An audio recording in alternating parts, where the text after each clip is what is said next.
Hi hello ಎಲ್ರಿಗೂ ನಮಸ್ಕಾರ ಸ್ನೇಹಿತರೆ, ಎಲ್ರಿಗೂ welcome back to my YouTube channel. So guys, ಇವತ್ತು ನಾನು ಆಧುನಿಕ ಭಾರತದ ಇತಿಹಾಸದಲ್ಲಿ ಚಾಪ್ಟರ್ ನಂಬರ್ 4 ಪ್ರಥಮ ಸ್ವಾತಂತ್ರ್ಯ ಸಂಗ್ರಾಮದ ಬಗ್ಗೆ ಡಿಸ್ಕಸ್ ಮಾಡ್ತಾ ಇದ್ದೀನಿ ಸ್ನೇಹಿತರೆ. ಸೊ ಈಗ ಮೊದಲಿಗೆ ನೋಡೋಣ. 1857ರ ದಂಗೆಯು ಬ್ರಿಟಿಷ್ ಈಸ್ಟ್ ಇಂಡಿಯಾ ಕಂಪನಿಯ ಆಡಳಿತದ ವಿರುದ್ಧ ನಡೆದ ಮೊದಲ ಬೃಹತ್ ಸಂಘಟಿತ ಸಶಸ್ತ್ರ ದಂಗೆಯಾಗಿದೆ. ವಿ ಡಿ ಸಾವರ್ಕರ್ ಅವರು ಇದನ್ನು ಭಾರತದ ಪ್ರಥಮ ಸ್ವಾತಂತ್ರ್ಯ ಸಂಗ್ರಾಮ ಎಂದು ಕರೆದರೆ, ಬ್ರಿಟಿಷ್ ಇತಿಹಾಸಕಾರರು ಇದನ್ನು ಸಿಪಾಯಿ ದಂಗೆ, ಸಿಪಾಯಿ ಮ್ಯೂಟಿನಿ ಎಂದು ಕರೆದರು. ದಂಗೆಗೆ ಪ್ರಮುಖ ಕಾರಣಗಳು ಏನಂತ ನೋಡೋಣ. ಕಾಸಸ್ ನೋಡೋಣ. ಮೊದಲಿಗೆ ರಾಜಕೀಯ ಕಾರಣಗಳು, ಪೊಲಿಟಿಕಲ್ ಕಾಸಸ್. ದತ್ತು ಮಕ್ಕಳಿಗೆ ಹಕ್ಕಿಲ್ಲ ನೀತಿ. ಲಾರ್ಡ್ ಡಾಲ್ಹೌಸಿಯ ಈ ನೀತಿಯಿಂದಾಗಿ ಸತಾರಾ, ಝಾನ್ಸಿ, ನಾಗ್ಪುರ, ಜೈಪುರ ಮುಂತಾದ ರಾಜ್ಯಗಳನ್ನು ಬ್ರಿಟಿಷರು ಕಸಿದುಕೊಂಡರು. ಇದರಿಂದ ಭಾರತೀಯ ರಾಜರು ಮತ್ತು ರಾಣಿಯರು ತೀವ್ರ ಆಕ್ರೋಶಗೊಂಡರು. ನವಾಬರ ಅಪಮಾನ. ಆಡಳಿತ ಸರಿಯಿಲ್ಲ ಎಂಬ ನೆಪವೊಡ್ಡಿ ಔಧ್ ಪ್ರಾಂತ್ಯವನ್ನು ವಶಪಡಿಸಿಕೊಳ್ಳಲಾಯಿತು. ಮೊಘಲ್ ಚಕ್ರವರ್ತಿಯ ಹುದ್ದೆ ಮತ್ತು ವಿಶ್ರಾಂತಿ ವೇತನವನ್ನು ರದ್ದುಗೊಳಿಸಲು ಬ್ರಿಟಿಷರು ಯತ್ನಿಸಿದರು.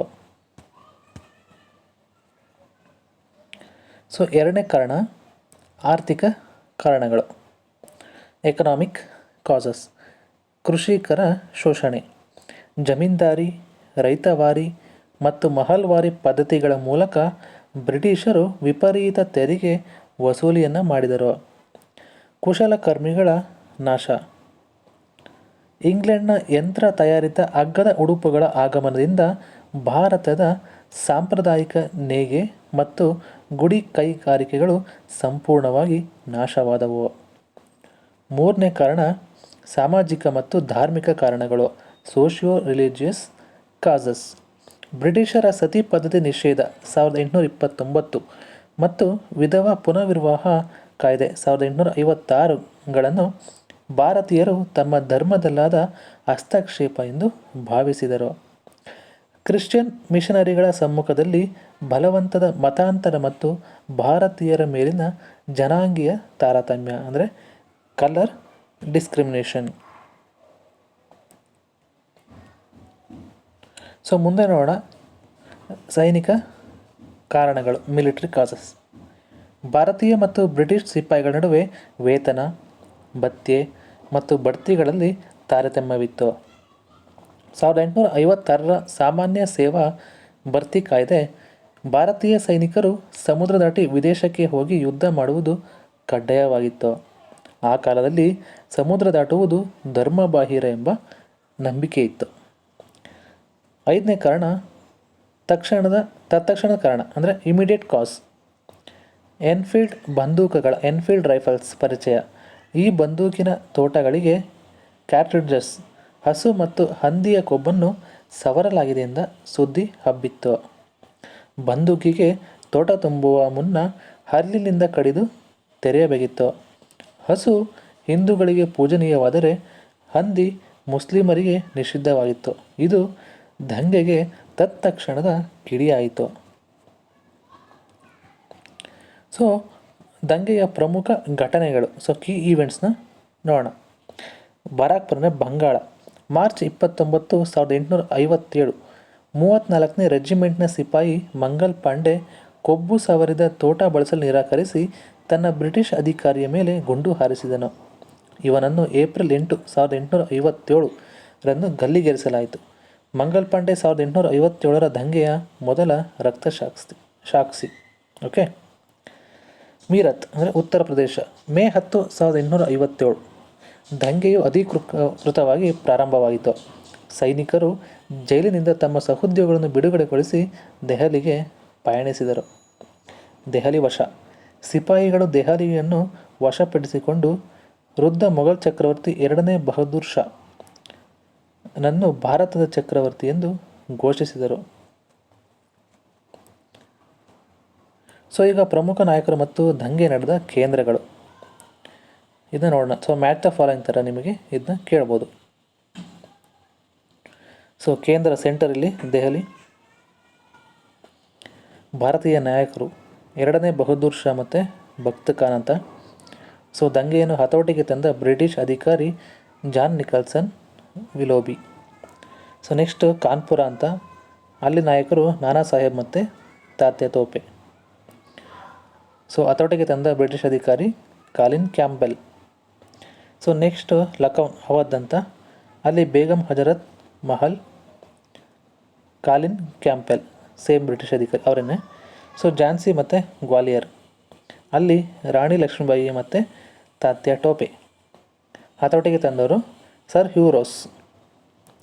ನೆಕ್ಸ್ಟ್ ಕೇಂದ್ರ ಜಗದೀಶ್ಪುರ ಬಿಹಾರ, ಭಾರತೀಯ ನಾಯಕರು ಕುಂವರ್ ಸಿಂಗ್. ಹತೋಟಿಗೆ ತಂದವರು ವಿಲಿಯಂ ಟೇಲರ್. ನೆಕ್ಸ್ಟ್ ಫೈಜಾಬಾದ್, ಅಲ್ಲಿ ಭಾರತೀಯ ನಾಯಕರು ಮೌಲ್ವಿ ಅಹ್ಮದುಲ್ಲಾ. ಹತೋಟಿಗೆ ತಂದವರು ಕಾಲಿನ್ ಕ್ಯಾಂಪೆಲ್. ಸೊ ಒಂದು ನೋಟ್ಸ್ ಕೊಟ್ಟಿದ್ದಾರೆ. ಝಾನ್ಸಿ ರಾಣಿ ಲಕ್ಷ್ಮೀಬಾಯಿ ಗ್ವಾಲಿಯರ್ನಲ್ಲಿ ಹೋರಾಡುತ್ತಾ ಜೂನ್ 18, 1858 ವೀರಮರಣ ಅಪ್ಪಿದರು. ಅವರ ಧೈರ್ಯವನ್ನು ಮೆಚ್ಚಿದ ಬ್ರಿಟಿಷ್ ಅಧಿಕಾರಿ ಸರ್ ಹ್ಯೂ ರೋಸ್ ದಂಗೆಕೋರರಲ್ಲಿ ಅತ್ಯಂತ ಧೀರ ಮತ್ತು ಏಕೈಕ ಗಂಡಸೆಂದರೆ ರಾಣಿ ಲಕ್ಷ್ಮೀಬಾಯಿ ಎಂದು ಬಣ್ಣಿಸಿದನು. ಸೊ ದಂಗೆಯ ವೈಫಲ್ಯಕ್ಕೆ ಕಾರಣಗಳು, ರೀಸನ್ಸ್ ಫಾರ್ ಫೇಲ್ಯೂರ್. ಮೊದಲನೇದು ಸಂಘಟನೆಯ ಕೊರತೆ.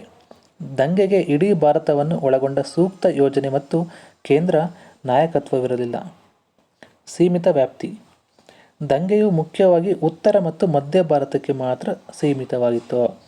ದಕ್ಷಿಣ ಭಾರತ, ಮೈಸೂರು, ಮದ್ರಾಸ್ ಮತ್ತು ಪಂಜಾಬ್ ದಂಗೆಯಿಂದ ದೂರ ಉಳಿದವು. ಭಾರತೀಯ ರಾಜರ ಬೆಂಬಲ ಕೊರತೆ. ಗ್ವಾಲಿಯರ್ನ ಸಿಂಧಿಯಾ, ಹೈದರಾಬಾದ್ನ ನಿಜಾಮ ಮತ್ತು ಪಂಜಾಬ್ನ ಸಿಖ್ ರಾಜರು ಬ್ರಿಟಿಷರಿಗೆ ಬೆಂಬಲ ನೀಡಿದರು. ಆಧುನಿಕ ಶಸ್ತ್ರಾಸ್ತ್ರಗಳ ಅಭಾವ. ಬ್ರಿಟಿಷರ ಬಳಿ ಆಧುನಿಕ ಬಂದೂಕುಗಳು, ಟೆಲಿಗ್ರಾಫ್ ಮತ್ತು ರೈಲ್ವೆ ಸೌಲಭ್ಯಗಳಿದ್ದವು. ಭಾರತೀಯರ ಬಳಿ ಹಳೆಯ ಶಸ್ತ್ರಾಸ್ತ್ರಗಳಿದ್ದವು. ಸೊ ದಂಗೆಯ ಪರಿಣಾಮ ನೋಡ್ತಾರೋಣ, ಕಾನ್ಸಿಕ್ವೆನ್ಸಸ್. ಈಸ್ಟ್ ಇಂಡಿಯಾ ಕಂಪನಿ ಆಡಳಿತ ಅಂತ್ಯ 1858. 1858ರ ಭಾರತ ಸರ್ಕಾರದ ಕಾಯ್ದೆಯ ಮೂಲಕ ಕಂಪನಿಯ ಆಡಳಿತ ಕೊನೆಗೊಂಡು ಭಾರತವು ನೇರವಾಗಿ ಬ್ರಿಟಿಷ್ ರಾಣಿ ಆಡಳಿತಕ್ಕೆ ಒಳಪಟ್ಟಿತು. ವೈಸ್ರಾಯ್ ಹುದ್ದೆಯ ಸೃಷ್ಟಿ. ಗವರ್ನರ್ ಜನರಲ್ ಹುದ್ದೆಯನ್ನು ವೈಸ್ರಾಯ್ ರಾಣಿಯ ನೇರ ಪ್ರತಿನಿಧಿ ಎಂದು ಬದಲಾಯಿಸಿತು. ಲಾರ್ಡ್ ಕ್ಯಾನಿಂಗ್ ಭಾರತದ ಮೊದಲ ವೈಸ್ರಾಯ್ ಆದನು. ವಿಕ್ಟೋರಿಯಾ ರಾಣಿಯ ಘೋಷಣೆ 1858. ಭಾರತೀಯರ ಧಾರ್ಮಿಕ ವಿಷಯಗಳಲ್ಲಿ ಹಸ್ತಕ್ಷೇಪ ಮಾಡುವುದಿಲ್ಲ ಮತ್ತು ದತ್ತು ಮಕ್ಕಳ ನೀತಿಯನ್ನು ಹಿಂಪಡೆಯಲಾಗುವುದು ಎಂದು ಘೋಷಿಸಲಾಯಿತು. ಸೊ ಮೇನ್ ಎಕ್ಸಾಮ್ ಹೈಲೈಟ್ಸ್ ನೋಡೋಣ. ದಂಗೆಯ ಮೊದಲ ರಕ್ತ ಸಾಕ್ಷಿ ಮಂಗಲ್ ಪಾಂಡೆ ಅಂದರೆ ಬರಾಕ್ಪುರ. ದಂಗೆಯ ನಾಯಕ ಎಂದು ಘೋಷಿತರಾದವರು ಎರಡನೇ ಬಹದ್ದೂರ್ ಶಾ. 1857ರ ದಂಗೆಯ ಸಮಯದಲ್ಲಿ ಭಾರತದ ಗವರ್ನರ್ ಜನರಲ್ ಯಾರು? Lord Canning. ಭಾರತದ ಮೊದಲ ವೈಸ್ರಾಯ್ ಯಾರಾಗಿದ್ದರು? Lord Canning. 1858. ಝಾನ್ಸಿಯಲ್ಲಿ ದಂಗೆಯನ್ನು ಹತೋಟಿಗೆ ತಂದ ಬ್ರಿಟಿಷ್ ಅಧಿಕಾರಿ sir Hugh Rose. Okay. So ಸ್ನೇಹಿತರೆ, ಇಷ್ಟು ಈ ಒಂದು ಚಾಪ್ಟರ್ ನಂಬರ್ 4, 1857ರ ಪ್ರಥಮ ಸ್ವಾತಂತ್ರ್ಯ ಸಂಗ್ರಾಮ. ಇಷ್ಟು ಈ ಒಂದು ವಿಷಯನ ಡಿಸ್ಕಸ್ ಮಾಡಿದ್ದೀವಿ. ಸೊ ಈ ಒಂದು ವಿಡಿಯೋ ನಿಮಗೆ ಇಷ್ಟ ಇದೆ ಅನ್ಕೋತೀನಿ. ಇಷ್ಟ ಇದ್ದರೆ ಲೈಕು, ಶೇರು, ಕಮೆಂಟ್ ಮಾಡಿ, ಹಾಗೆ ಸಬ್ಸ್ಕ್ರೈಬ್ ಮಾಡಿ. ನಿಮ್ಮ ಫ್ರೆಂಡ್ಸ್ ಗೊತ್ತಿನೂ ಈ ಒಂದು ವೀಡಿಯೋಸ್ನ ಶೇರ್ ಮಾಡಿ ಅಂತ ಕೇಳ್ಕೊತಾ ಇಲ್ಲಿಗೆ ಮುಗಿಸ್ತಾ ಇದ್ದೀನಿ. ಎಲ್ರಿಗೂ ಧನ್ಯವಾದಗಳು.